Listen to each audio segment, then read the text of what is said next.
You're listening to Just Hit Play with your hosts, Peter and Nick Cabral. If you're tired of your stagnant, streamed music feed, then strap yourselves in for an intergenerational sonic journey through Peter and Nick's favourite songs. Welcome to episode 142 of Just Hit Play. I'm your host, Peter. With me is my co-host, Nick. Nick, how's your day going? My day's going really well. I've spent the last 3 days at my clinical placement, and today I have off, so it's been a nice, relaxing day. Got a lot of chores done, hit the gym. Oh, good. And how's the clinical placement going? It's going well so far. It's my first week, so it's really just orientation stuff, which has been pretty boring, but I'm really excited to get into doing some patient care. Oh, cool. When's that happening? Next week, next Tuesday. So that's coming up quick. Yeah, I can't wait. Nice. We have some history to talk about today. Do we now? Yes. It was 10 years ago today, the day we're recording, that we saw Arcade Fire. No way. Okay, look at that. I'm going to have to listen to some Arcade Fire in honor of that. My first ever concert. Yeah, so I put out a post on Facebook and said that was the first concert that we had seen together and your first concert. So I asked some people, like, what was the first concert they went to? And some people, one person, their first concert was Kiss. Another person was New Kids on the Block. S Club 7, I think, was another person's first concert. So yeah, it's a variety of stuff. My first concert was U2 in 1987, which your dad took me to. So that was my first concert. That's a pretty good first concert. Damn. Yeah, it's all right. Yeah. So how old were you? You were 12, 13 when we went to see Arcade Fire? I was 13 on the cusp of turning 14. Right, because your birthday is next week, isn't it? Yeah. Yeah, I was 13 when I saw you too, almost turning 14. So there you go. So it's very similar stories. Perfect. Yeah, I like that. Yeah. So what's your memories of that show? Just it being fantastic, honestly. Yeah. I really liked Arcade Fire. They were one of the first bands that I was really getting into when I was branching out and discovering more music and whatnot. They, along with like the National and LCD Sound System and Radiohead, they were one of those bands, and I really liked them at the time. Still do, just not as much as back then, but I just remember it being an incredible show. I had so much fun. I vividly remember Wake Up. That was like crazy live. Yeah. See, for me, it's a really interesting concert because, and you didn't know this at the time, and you might not know this now, my marriage had ended like a week before that show. Oh boy! And that was we were like, originally we were supposed to, me and my ex-wife were supposed to go to Canada together. I live in Australia. Nick lives in Toronto, and she canceled like a few days before the flight, and so I had this extra ticket because, I had 2 tickets to go see Arcade Fire. And you told me you're an Arcade Fire fan. It made perfect sense. So, I have such lovely memories of the show because I got to take you to your first show. But emotionally at the time, I was going through it, as you can imagine. And so, that I have very interesting memories of that show and how I was feeling. Yeah, I can only imagine like the the whirlwind that you were under at the time, like only a week out. And, obviously you wanted to take me and have a good time and try and, I guess, keep things under wraps for my sake. But that was going on in the background. Yeah, it's pretty crazy. Yeah, I don't even know if you knew anything like that was happening. I was completely unaware that was happening at the time. Yeah, I kept it pretty good under wraps. It was something I was. I tend to, when it comes to things like that, I tend to deal with it quite privately. Like your dad knew what I was going through and things like that. Right. But I kept it pretty private. I didn't really tell many people what was happening at that time. I was sort of really dealing with it and trying to figure out what my next step was. What I consciously remember, and this was, I think I did this smartly, because obviously when you go home back to where you grew up and you go back and hang out with your old friends and stuff like that, I made sure that I didn't have a sip of alcohol the whole month I was home because of how I was feeling. I didn't want to drown my sorrows in alcohol because I didn't want then to have a problem with alcohol. I was very conscious conscious of not drinking anything. So I made it very, I don't think I had a drink that entire month that I was home. Yeah, that, like you said, that was absolutely the best possible decision or move you could have made at the time, because I'm sure anyone who's really gone through something, relationship wise or anything in life where you're grieving the loss of something, like alcohol it's very easy for it to become the coping mechanism to go Yeah. to. And all it would have taken was one night out, right? So yeah, good stuff. Yeah, that's what I was afraid of. So I was very, very conscious of the fact that I shouldn't drink or do any drugs, because at the time too, when I was there, Canada had obviously legalized marijuana, and a lot of the people I knew and a lot of the people I still know and tend to have a puff or two whenever they inclined. And so I made sure that I didn't do any drugs. I didn't drink a sip of alcohol. So I kept very, very mindful of my situation, which I think I'm pretty proud of this day, because I don't have a problem with alcohol. I don't even drink. I'll have occasionally have a beer here and there, but I was very mindful of what I was going through. Yeah, that's good. That's amazing. Yeah, good job. Yeah. The other piece of information we have to talk about is Oasis are getting back together. I don't know if you've heard that story. I did. Yeah, they're doing a European tour. Yeah, they're playing England, so they're playing London and then some shows in Manchester. I think they're playing Glastonbury, and then they're doing a European tour, then an American tour, and hopefully coming to Australia. Now, if Oasis are coming to Toronto, are you going to see them? I don't think you're an Oasis fan. Yeah, not really. Like, I don't. It's not that I dislike Oasis. It's just I know Wonderwall and I know Sally Can Wait, and that's it. So they just maybe if I listen to more of their stuff, I'd be a bigger fan. But sure. I think the great thing about Oasis, they're almost more famous for their antics more than their music. Yeah, that seems to be the case. One of my favorite moments in music history is the bass player or one of the lead singers of Blink-182 was talking about how he met Liam. Liam Gallagher is the singer of Oasis. And they had just come off they had just played live. I think they were playing a festival, and Oasis were on the festival. And they just come off this stage, and he goes, Liam burst into our dressing room and said to him, "You guys are the best American band going right now." That was, I just want you guys to know that you're the best American band going right now. And then the lead singer goes, "Oh, you really like us?" And Liam goes, "I didn't say that." But you're the best American band going right now. Oh, man. That's funny. So, yeah. If you ever want to look up some funny things that Noel Gallagher and Liam Gallagher have said, Noel Gallagher, Angie told me about this one, and I saw the video today as well. Noel Gallagher was at a bar in America, and this guy came up to him and he goes, "Listen, I really love your music. You inspired me to be in a band." And he goes, "Oh, what band are you in?" He goes, "Oh, I'm the bass player for Maroon 5." And he goes, "Maroon 5 are shit." He goes, how did Oasis inspire such shit music?" And then later that night, he went to a party. He goes, "I went to a party in LA to someone's house, and I was coming out of the bathroom, and he was there. The bass player from Maroon 5 was there." And he goes, "Are you still fucking here?" And the bass player goes, "Oh, this is my house." And he goes, "Wow, this is a really nice house." So, yeah, you gotta love Oasis. They're a great band. That's awesome. Yeah, funny guys. Yeah, so maybe we'll feature more Oasis in future episodes and see what you think. All right. Yeah, no, I'm absolutely down for it, because I know they're a very popular, very huge band. I'm just underexposed to them. So, yeah, Gotcha. I would be down to listen to some more for sure. Okay. Let's see how we go. If they announce a tour date in Toronto and before tickets go on sale, we'll listen to an Oasis song. See if we can whet your appetite to go see Oasis. All right, sounds good. All right. So I'm going first this week. So let's get into some music. So I'm getting you to listen to one-hit wonders from the 90s. Now, Cornershop, while they were a one-hit wonder in North America, as an English band, they had other hits in England. So if you are listening from the UK and you know Cornershop, I'm talking of very much from my own personal experience. And this is the only Cornershop song I know.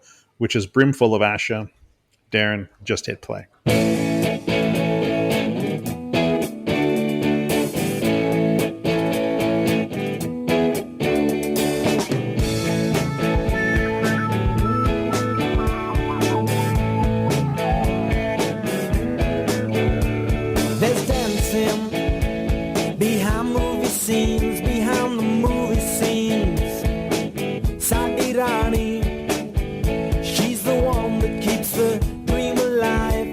Okay, so I want to say one thing before we start. I sent you a link to the song, but I actually sent you the Norman Cook version, which is a mix that he did, and I then sent you the original Cornershop version. So did you get a chance to listen to both versions? I did. Yeah, I did have the chance to listen to both. Okay. So of the mix, of the Norman Cook mix, so Norman Cook famously is Fatboy Slim. So of the Norman Cook mix or the original, which one did you like better? By a country mile, the Norman Cook Fatboy Slim remix. Like, I vastly prefer that. Okay. Yeah. I like the original better. I think, I like the original. Don't get me wrong. Maybe if I listened to the original first, I'd have a different opinion. Right. But the remix, I just like how it's faster. Honestly, that's really all it is for me. I like how it's just faster and sped up. Yep. Now, so Cornershop are an English band. This song was released in 1997. Now, this is a really interesting song. The original version that was released only went to number 60 on the UK singles chart in 1997, but the Norman Cook version went to number 1 in 1998. And went to 16 on the US Billboard Modern Rock chart. So the Norman Cook version, not the original version. So obviously the Norman Cook version, the remix, is so much more well known than the original version from Cornershop. So what you're saying is the masses agree with me that the Norman Cook remix is the absolutely the preferred version. Yeah, but I still like the original version. So I remember hearing the original version, then I heard the Norman Cook version. And I guess because I heard the original better first, I find that to me the better version of it. And I guess because this is the end of the month too, we're doing it who played better or what's a better version. So yeah, so you like the mix and I like the original. Yeah, I go remix. Like, for sure, it's the fact that it's sped up. And a little, some of the other embellishments he's doing and whatnot. I like all of that. I think it's just catchier and obviously poppier. That's why it did better on the charts. Mm-hmm. But yeah, I was really getting into this song. Yeah, and let's talk about the song. I think of the one-hit wonders that I've gotten you to listen to, this is probably my favorite song that you've gotten to listen to. Would that be the same for you? Do you like this one the best of the one-hit wonders so far? Oh yeah, for sure. This is the best of the last few weeks. Easily. Now this is a very interesting song too because of the lead singer, who is Asha Bolsel, and I think I've said his name correctly. He is of Indian descent, so you definitely hear some Eastern music, Eastern and Indian influence into the songs, and what he's talking about is basically like Indian Bollywood music. So that is referenced in the song. I don't know if you picked up on that Eastern sort of motif in the song. Yeah, no, it was definitely present and really good. That's another part of this that I liked. I liked that the instrumental didn't sound generic or samey. A lot of the songs in the 90s are just sort of samey. They very much just feel like a 90s rock song, a 90s alt rock song. This is a bit more unique. It's got some interesting stuff to it. The Eastern influence is definitely a big factor of that. Yeah, I agree with you. I think it adds such an influence on the song. And when I told my friend Andrew that we were playing this song, he goes, "Oh yeah, I listened." He said, "I just listened to the song the other day." So it's still a song that gets played quite a bit now, and it's one of those songs that has sort of lasted from the 90s, and not like that Semisonic song that we listened to last week. I've not heard that in years. Where this one is on my playlist that I listen to quite a bit, so it's still a song I listen to today. This is something that I absolutely think will be in my rotation for a while. This is a song that I genuinely really, really love. The Norman Cook, to be specific. That's the one going in the playlist. But yeah. No, this song's great. Thank you for showing it to me, because it's something unique and very, very catchy. on my first listen, I was singing along to the chorus by the end of it. In 2003, Q Magazine ranked the Fatboy Slim remix, the Norman Cook remix, 840 of the 1001 greatest songs ever recorded. So not the Cornershop version, the remix version. Pitchfork in 2010 named this the 113th their list of the top tracks of the 90s. And NME ranked this number 2 of the 50 best remixes of all time. So it's pretty high in company, the song. So it's really well loved around the world. Okay. Yeah, I think that's valid. It deserves placements on those lists for sure. Like, I can't really find a flaw in this one. I think too what the singer is talking about. He mentions Trojan Records and in vinyl culture specifically, and you have to sort of remember when this song was released in 1997 and 1998, where vinyl was practically dead and CDs were. This is right before or right at the cusp of streaming and downloading illegal music. So CD was king at this time. So to go back and talk about vinyl, where not a lot of people, the masses definitely weren't listening to vinyl, not like it is today, where vinyl is a people. I still buy vinyl. A lot of people buy vinyl. You buy vinyl.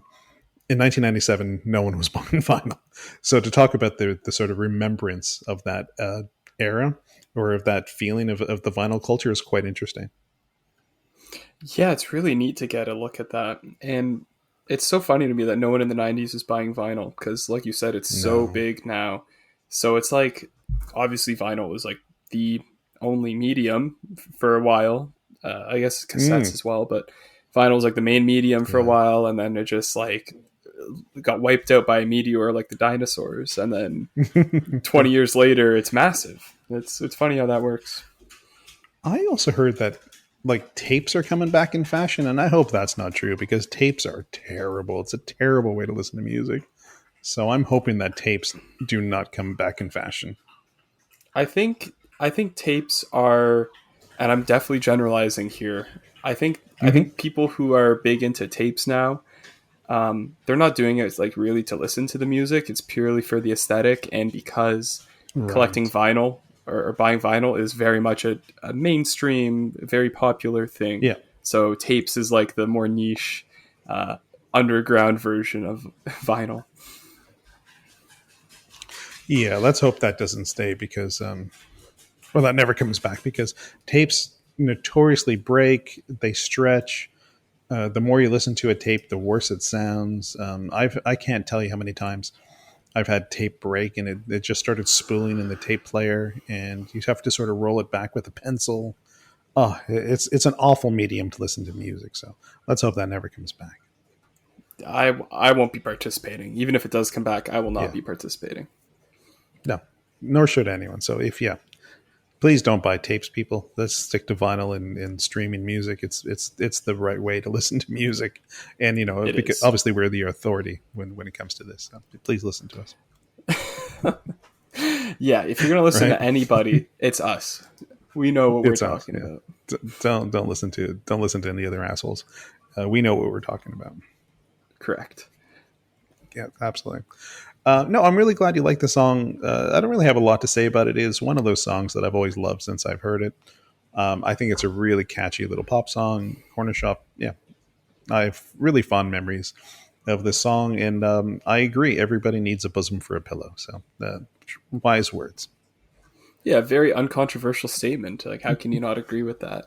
And absolutely. Yeah, I'm in the same vein. I'm really happy you put me on this song. Like, this is, as I said, something that will be in rotation for a while. Definitely my favorite of the 90s one-hit wonders. So thank you. It's a certified banger. I'll say that. Okay. Cool. All right. Let's talk about your song. So tell us what you had me listen to this week. Yeah, so this week I got you to listen to the song Kill Jill by Big Boy featuring Killer Mike and Jeezy. So we have some Atlanta rap heavy hitters on this track. It's Darren, why don't you just hit play on Kill Jill?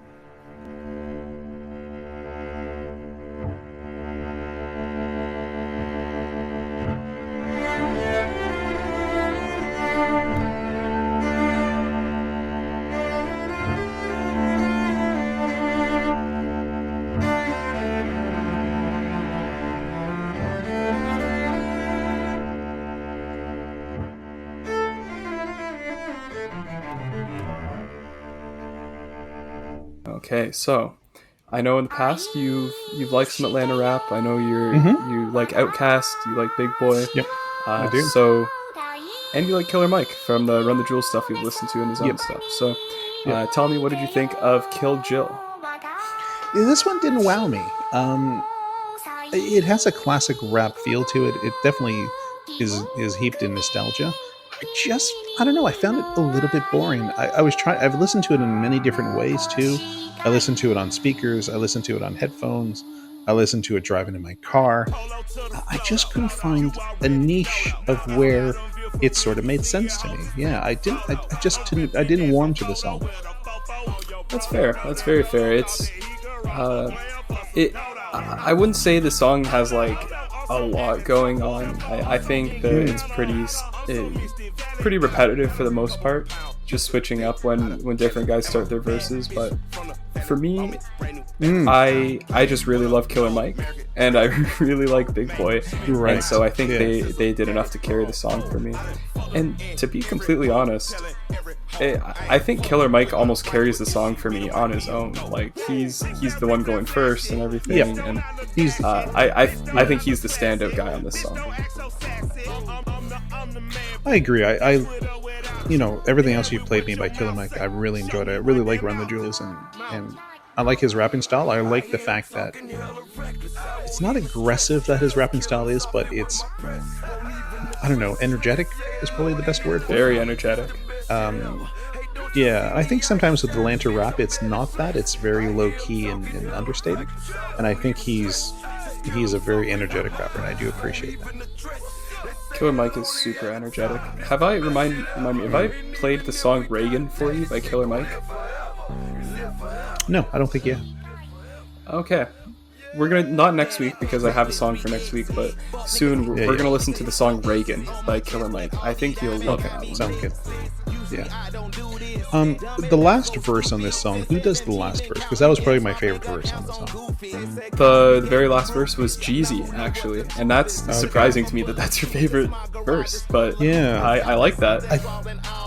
I think the fact that I like that so much is because the music changed a little bit, the backing track changed a little bit, and it was different than the rest of the song. I think it was a little samey for the first couple of verses and the first couple of hip hop artists. But yeah, the last one just was a little bit different for me, and it just ended a little too quick for me because it sort of fades out as the song goes. But yeah, that was probably my favorite verse. Was the last one. Sorry, are you talking about like the chorus or like the outro where it's like he's rhyming like faux show, ho, pogo, like Yeah, like when that? in the video he's driving in his car and he's driving at the end and it just sort of fades out. Okay, so that outro was done by Rock D the Legend. I have no idea who that is. No Okay, idea. that was my favorite part. Yeah, I've literally never heard of this guy before in my life. Okay. So shout out Rock D the Legend because yeah, I agree he killed it on this outro. Yeah, that was my favorite part of the song. It was the last verse.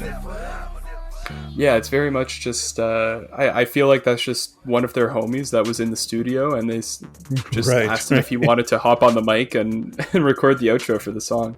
And does a great job because cool. It's very much like a you're driving through the streets of a city at night, windows down, and you're just like playing this loud, and you got your speakers knocking and stuff. And that's what the outro is. It's a good vibe. Yeah, as I was saying, I played it really loud in the car, and so I could really hear the drums, and I could hear the beat and stuff like that. And it just, I don't know, I just couldn't over the week. I couldn't gel to it, so it's just one of those songs. Maybe next week I'll come back and go, yeah, I changed my mind. I like the song, which has happened Maybe in the past with us. But yeah, I just couldn't do it. Just the one song I just couldn't get to. If you change your mind, you change your mind. If you don't, you don't. It's one of those songs like you either click with it or you don't. I really don't think there's too much to it. It's just a pretty bog standard hip hop song. I just really like the people on it. Yeah.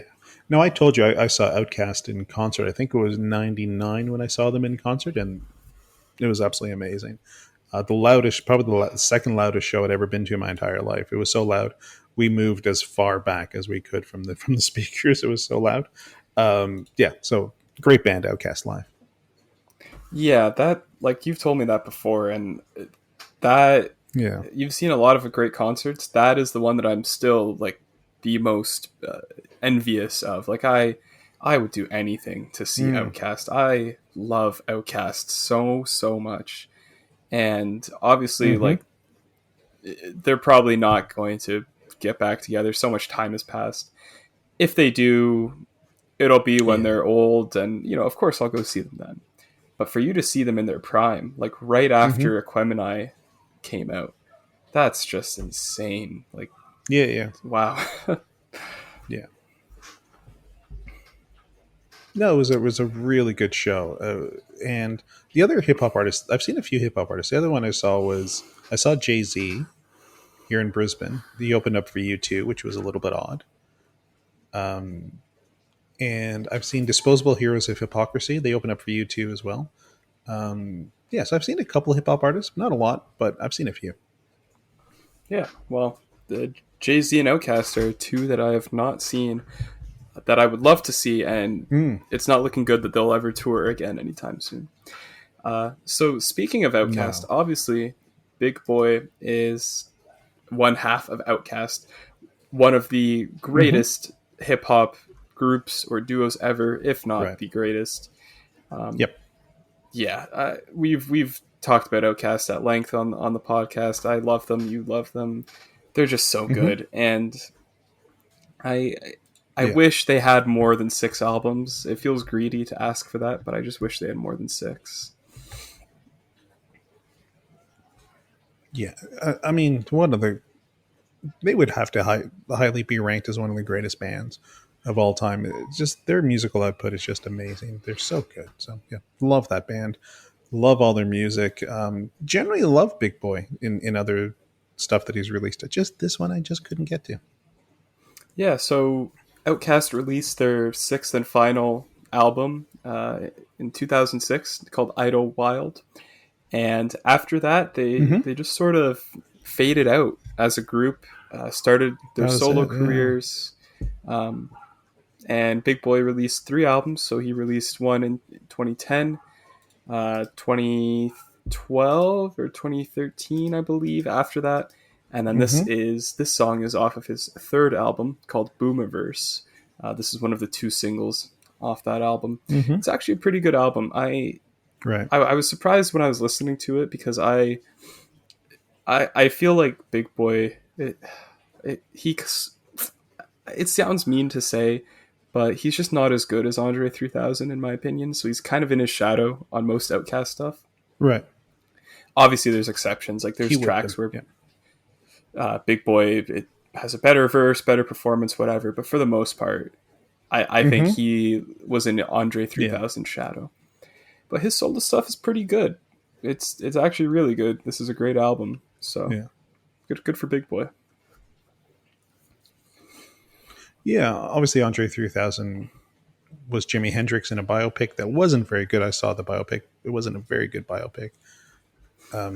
He's released recently a flute album, which is Yeah, amazing. the Flute album. I He don't know sure if I'll did. ever listen to it, but it's pretty cool.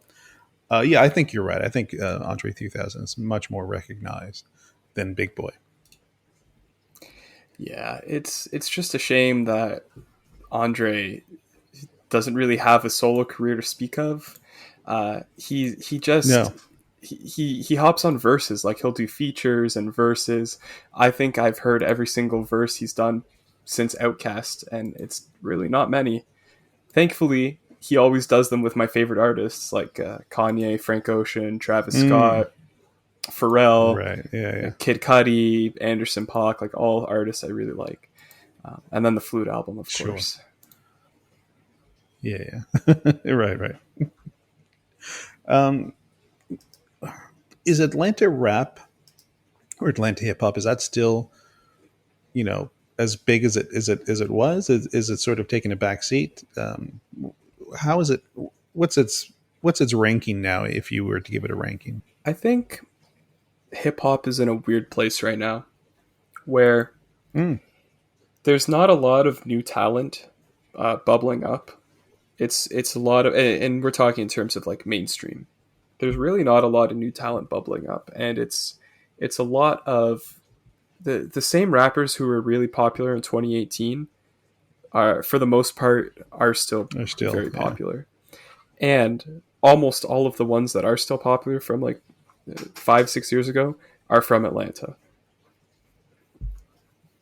Mm, So guys like Young right. Thug, Future, Lil Yachty, Yeah. Migos, not so much anymore. Playboy Cardi, uh, those guys Yeah. all Atlanta. Obviously, Drake is the most popular hip hop Right. artist right now. He's from Toronto. Shout Mm-hmm. out.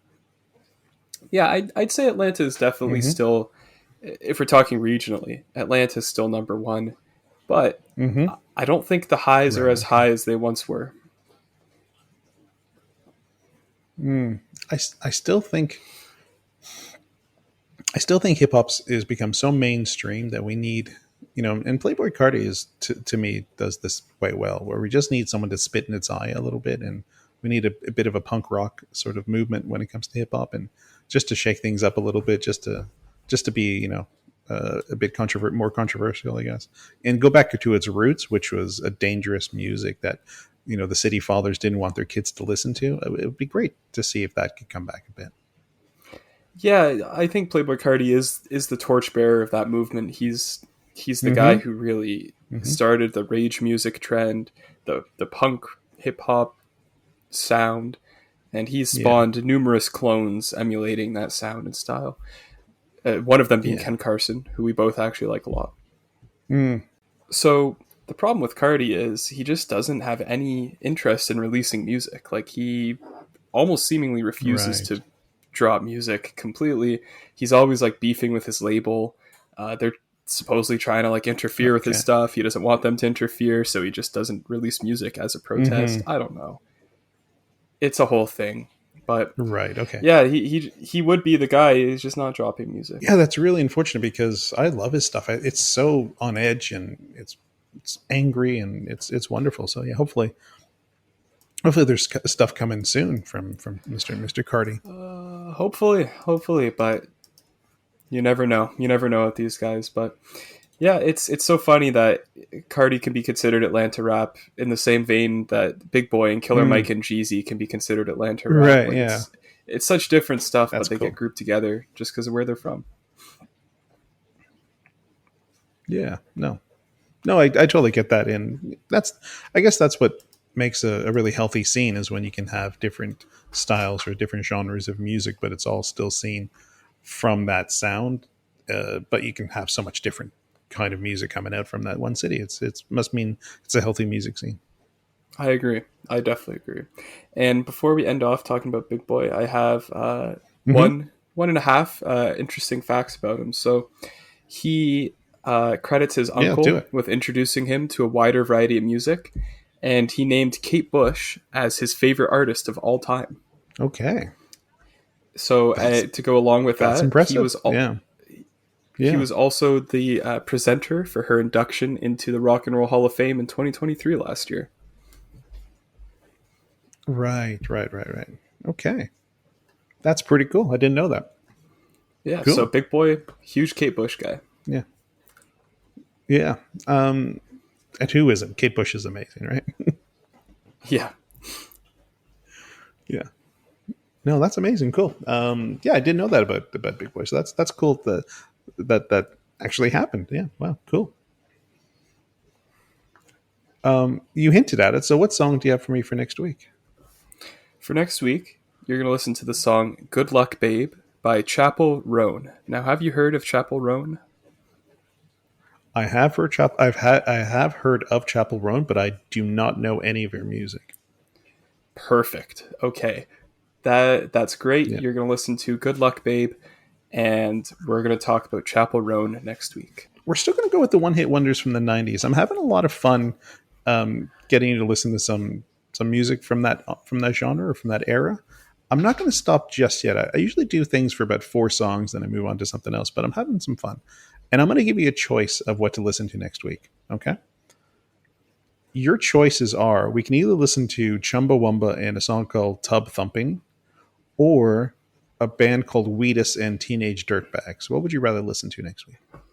Well, I've heard Tub Thumping before, so Okay. let's go with the second one. Okay, so we're going to listen to Wheatus and Teenage Dirtbags. That's your song for next week. Fantastic. It's a great name, so I'm excited. Yeah, cool. All right, let's go and talk about this day in music history. So this is an interesting one. So on this day, September 1st, 1984, after a 25-year career, Tina Turner had her first solo #1 single in the U.S. with "What's Love Got to Do with It." The song was originally written for Cliff Richard, but he didn't want to do it. Then it was offered to Donna Summer, and she didn't want to do it. So it was finally recorded by Tina Turner and became a huge song. And this really revitalized her career and brought her back in the mainstream. So, Darren, let's listen to Tina Turner, "What's Love Got to Do with It?" Means more than that. Oh, what's love got to do with it? What's love but a second-hand emotion? Do you know that song by Tina Turner? No, actually, I don't think I do. Yeah. We'll listen to a little bit more Tina Turner because her revival in the 80s was absolutely incredible. And she would have been in her 40s or 50s when she came back in the 1980s. And her career just exploded and she became a megastar in the 80s. So, yeah, that's something we can revisit as we go forward. Okay, cool. Yeah, I'm always down for that. Yeah. So what are your plans for the rest of the week? Well, I'm going to a cottage in Sauble Beach this weekend. Nice.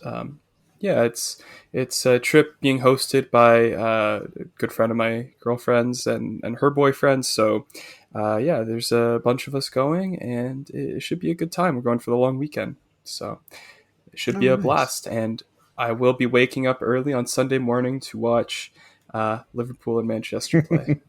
Yeah. It's on at 1:00 in the morning here. So I'm either going to wake up in the morning, like not watch it live and just watch the recording, or staying up or waking up at 1 a.m. to watch it. I'm not sure which I don't have to work the next day, so that's good. But I don't know which way I'm going to go yet.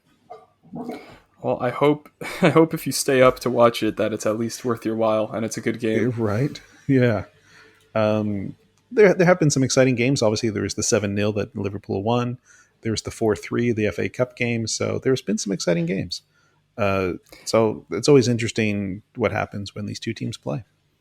I think just with the rivalry and the history there, like Yeah. it's always a good game when we play.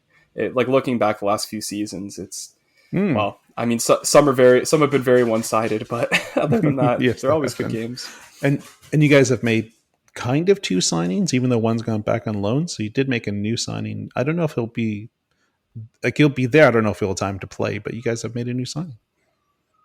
Yeah, Chiesa. I Yeah. love that signing. We're only paying him 80 a week, 80K a week. Oh, okay. He's from Juventus. Yeah. Is that where he's coming from? Yeah, from Juventus. Yeah. Yeah. I love the signing. It's a great signing. Yeah. Well, I don't know if he'll be ready to play Sunday, whenever the game is, but yeah, you guys have made a couple signings. Yeah, we shall see. It should be a good game. I'm photographing a wedding tomorrow, which is in 2 locations, which is always a bit of a pain in the ass. And then they asked me if I had a 4x4, and I said I don't have a 4x4 because the second location is off in the bush somewhere, and apparently you need a robust car to get there. So I'm getting a lift with someone, which is difficult because I'm not there for very long. Then that means I have to get a lift back to my car, and that's always a pain in the ass at a wedding because obviously there's a lot of things going on, and you can't always get a lift back to your car when you need it. So I might have to wait around a little bit, but hopefully that's not the case, and it goes pretty smoothly tomorrow. Telling me you don't have a 4x4? Come on. I don't. I do not have one. It would be good to have because there's definitely a lot of bush driving around here and beach driving you can do with a 4x4. But no, I just have a regular Hyundai i30. So maybe that's something I get in the future. Yeah. Yeah, I think you might have to. Yeah. Maybe I do. We'll see how that goes. All right, let's talk about our independent artist this week. And this one's an interesting one, actually. Her name is Dublin Rose. I've listened to Dublin for a few hours a few weeks ago. I was at a university doing graduation photography, and where I was in the room, there was like 7 photography studios and like a little place for coffee, a little place for drinks where you can eat. And they just had this performer singing a song or singing songs off in the corner. And as the sort of day went, I really dug her music, really dug her voice. And I just couldn't get away enough in time to introduce myself and ask her if we could play her music on the podcast. So by the time I finally got away and went to where she was playing, she had gone for the day. But luckily I talked to the sound engineer who was mixing the music, and he told me her name, and I found her online, and I sent her a message asking her if I could play her music, and she's thankfully said yes. So I actually got to see Dublin Rose live, kind of in a very weird environment as I was photographing graduates. But yeah, her music's really good. She's got a great voice, so I'm very glad she allowed us to play her song. So we're going to play her brand new single called "There You Go Again." So this is Dublin Rose, who's from Brisbane, Australia, and we'll talk to you next week. Got it.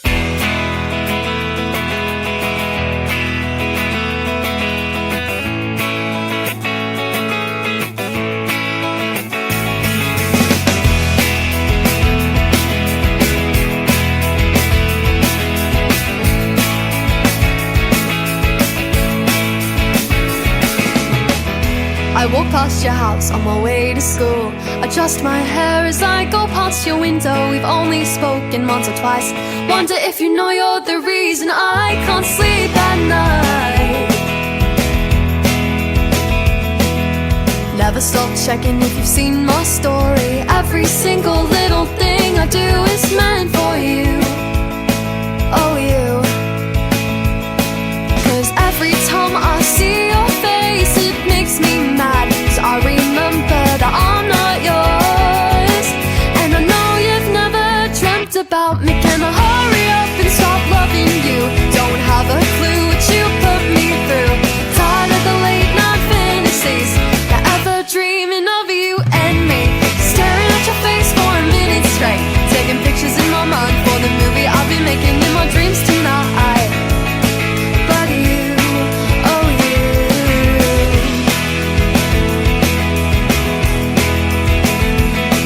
but you do have a girlfriend who you never talk about, and I don't even know her name or anything like that. And I remember one time you told me how I was helping you with your mental health. Why would you tell me that?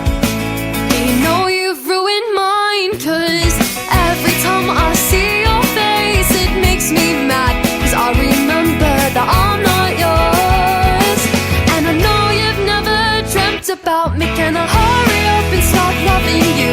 Don't have a clue what you put me through. Tired of the late night fantasies, forever dreaming of you and me. Staring at your face for a minute straight, taking pictures in my mind for the movie I've been making in my dreams tonight. But you, oh you, oh you, you, oh you.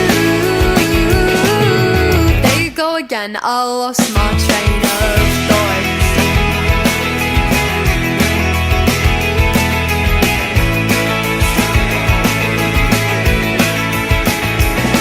Here's hoping you'll never hear this song, but if you did, would you sing along?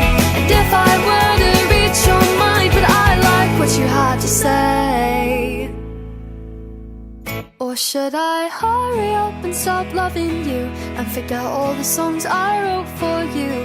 No more late night fantasies, I guess you and I just weren't meant to be. Stop staring at your face for a minute straight. No more pictures in my mind, no more movies to be made in my dreams tonight. But you, oh you, oh you, lost my train of, lost my train of thought. There you go again, I lost my train of you, lost my train of, lost my train of thought. There you go again, I lost my train of thought. You've been listening to Just Hit Play. To contact your hosts, Peter and Nick, or to be featured on an episode as musical talent, email justhitplay7300@gmail.com. Keep up to date with news and announcements by following on Instagram and Facebook, linked in the show notes. Subscribe on your favourite podcatcher to tune in next week for more sonic delights. And if you can't wait till then, check out the Just Hit playlist on Spotify, linked in the show notes. A special thanks to Braden Munch for the theme song, and thank you for listening.